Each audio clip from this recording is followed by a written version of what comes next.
Mga guys, for today's video, tuturuan ko kayo magluto ng pansit canton. Ito yung mga sangkap. Tawag dito, bagnet, sibuyas, bawang. So, lalagyan nyo muna ng mantika yung kawali, ganyan. Pwede na yan. Basta may gisa lang. Hindi masyado maraming mantika. Hindi naman kailangan. Tapos medyo ikalat lang natin yung mantika sa loob ng kawali. Tapos papainitin natin muna. Unang ilalagay natin sibuyas. Yan, haluin na natin yung sibuyas. Tapos sunod natin ilalagay ang bawang. Yan, haluin na natin yung bawang. Pag medyo nag-brown na yung kulay ng bawang, so anong sibuyas, ilagay na natin yung bagnet. Ayan, halu-haluin na natin yung bagnet. Tapos nahalo na natin yung bagnet, nalagyan natin yan ng toyo. Ayan, ilagay na natin yung toyo. So, halu-haluin natin yung toyo.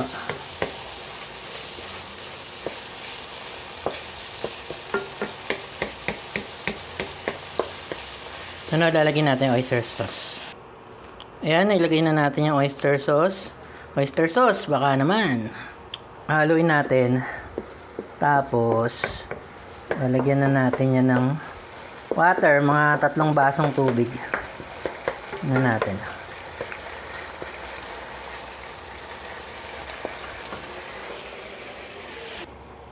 Ayan, nilagyan ko na ng tubig. Tapos meron ako nilagay dyan na pampasarap.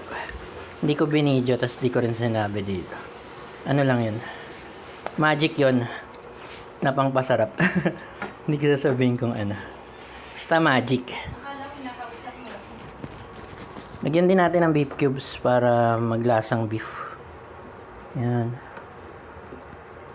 tunawin lang natin yung beef cubes. Tapos antayin na natin siyang kumulo.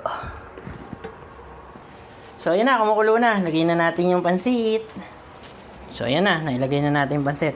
Antayin na lang natin sipsipin. Tanggalin natin yung mga, init. Tanggalin natin yung mga sunog na ganito. Ayan. Ayan, maganda. So, sinisipsip niya na.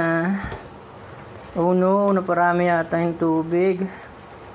Pero sabi naman nila kasi, sinisipsip naman niya yun ng tubig. So, I think, gusto ko rin sa pansit canton yung medyo may sabaw-sabaw eh. Pero tingin ko sakto lang talaga eh. Kasi nung last na nagluto ako, 3 baso. Hindi naman siya nagsabaw eh. So ito, dalawat kalahati ba? 2 3/4 na baso lang. Ayan. Parang kulang pa nga. Masik. Ayan, tayo na lang nating maluto. So, ayun, luto na. Let's eat!